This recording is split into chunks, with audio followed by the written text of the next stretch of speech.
It's almost difficult to comprehend, just looking back, what a shock it was, how audacious it was for the Russians to do this on our streets, on the streets of Salisbury, and the impact that that had. And of course it meant a huge response from government, from people locally, but also an international response and a very clear message given to Russia. We're watching you, we know what you've done, we're watching you, and obviously the result of the discussions I had with international allies was that we collectively expelled the largest number of Russian intelligence officers in history. How did you react to the response from allies? Is that what you expected from them at the time? Because it was a massive expulsion, 150 intelligence officers from across the Western world. It was a significant expulsion, and I was very grateful to allies for stepping up to the plate. We helped in that by ensuring that we could give them as much evidence as possible of what has happened.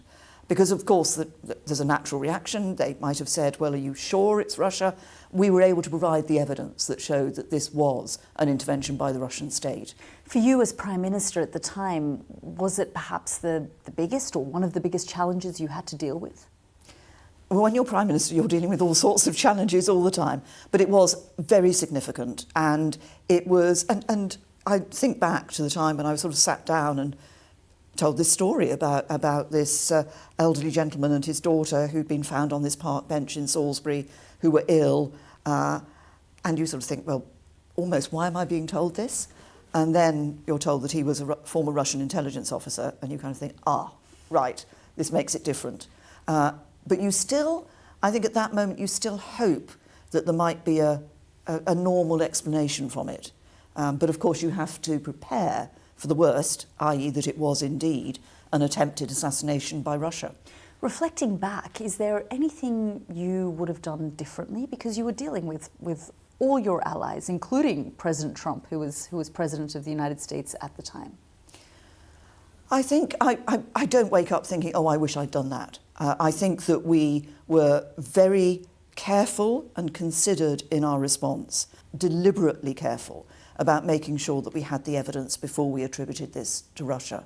And if you may recall, we actually gave the Russians an opportunity, once the nerve agent had been identified as Novichok, we actually gave the Russians an opportunity to explain how this might have been released. We had no reply. And that gave us a very clear message, and that was another element of the evidence against Russia. And, to this day, from the Russian side, it's been deny, deny, deny. But if something like this were to happen today, are you confident that allies would step up in the same way, that Donald Trump would react in the same way? I am confident that allies would step up. I think what we've seen, of course, since then, in 2022, was Russia's further invasion of Ukraine, and that brought allies together. And yet we've seen President Trump sort of flip and flop on the question of Ukraine. Right now it feels like President Zelensky is in the good books. Are you confident that that level of support will remain for Ukraine? Well, I'm certainly confident that overall the level of support for Ukraine will remain. I was very pleased that the new Prime Minister Burnham has said that the UK support will continue 100%, as it has done from the very beginning of that invasion. Are you worried about the convergence of these two wars, the Ukraine war and the Iran war? We know from the very beginning of the war in Ukraine that the Iranians have provided Shahed weapons. In fact, it was almost the Iranians who changed the nature of the warfare by providing them with these cheap drones. And now we're seeing the Ukrainian president increasingly vocal about Iran and its activities, its partnership and alliance with the Russians, including, providing intelligence that the Russians are providing to the Iranians in Gulf states to target American bases and other headquarters. Well, I think we must be very clear-eyed about what's happened. You're absolutely right, of course. The Iranians, from a very early stage, were providing that support to Russia and showing those very clear links between those two countries. This is why the emerging ability of Ukraine to actually develop its own weaponry is increasingly important. You've dealt with Vladimir Putin. You've had to deal with him, quite close up.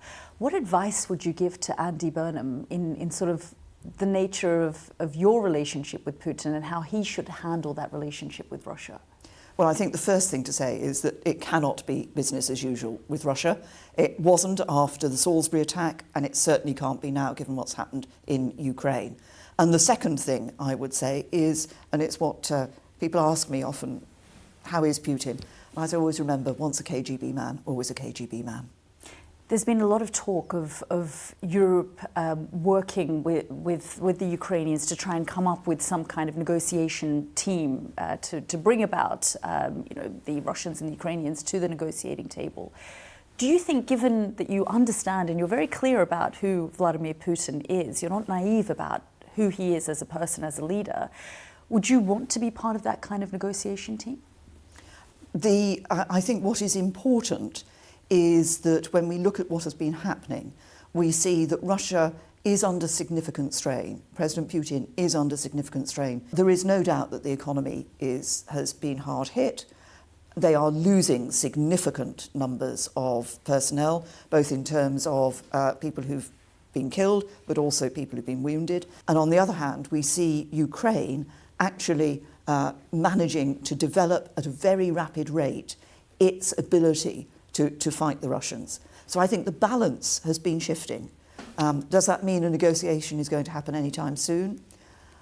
Who can say? I suspect it will still be some time. How do you think this ends, the war in Ukraine? It can't end with Russia winning. I mean, that's absolutely critical. And that's so important. It's important for all of us who believe in sovereignty, in freedom, in democracy, that we do not allow Russia to win this war. You were the first leader when President Trump first came to power to meet with President Trump. What advice would you give him in how to deal with Donald Trump? Obviously, the circumstances that a president and a prime minister deal with vary over the years. So the circumstances that President Trump and Andy Burnham will be dealing with are different today from those that I dealt with when President Trump was in his first term. But I think, if I look at what we were doing during that first term, there's one message that President Trump has been consistent on and that we actually have agreed with as the UK, and this is now a challenge, of course, for Andy Burnham, is that in Europe we need to step up our defence spending. We need to show that we have those capabilities, that we can not just rely on the spending of the United States. Are we in a position? Do we have the capabilities, do you think? I believe we do, and I believe, obviously, the government's given a commitment to increase defence spending, but recognising that, as Ukraine has shown, actually warfare is changing. And we must never forget that this isn't just about frontline troops, for example. It's also about issues like cyber warfare as well.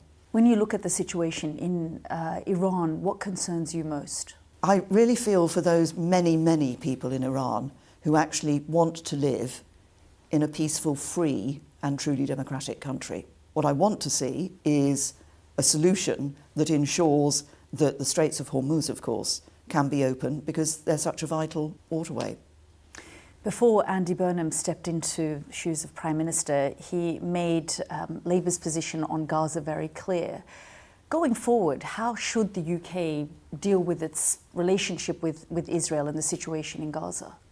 Well, I'm a strong believer in a two-state solution. I know this is a phrase that has somewhat gone out of favour, but it is, if you look back to the Balfour Declaration, which of course was that letter from which the State of Israel, the homeland for the Jewish people, emerged. In that letter, it's very clear that there should also be somewhere that was safe for the Palestinian people. Is that realistic, though, today? I'm tempted to say with political will, everything is realistic. But you have to have sides with the political will to pursue that. And do you think Andy Burnham has the ability to do that?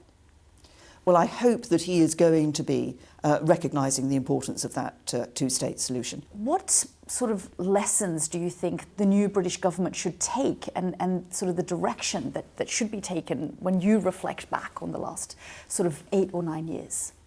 Well, I think if I reflect back, if I may, on a slightly longer period, I think one of the key lessons for the UK and other Western allies, which we sort of woke up to in February 2022, is that we can't be complacent. We can't be complacent about our democracies. We can't be complacent about the relationships around the world, because these are changing, these are moving. And so that's the first thing, being willing to be alert, not to make assumptions about relationships around the world. I think that's very important.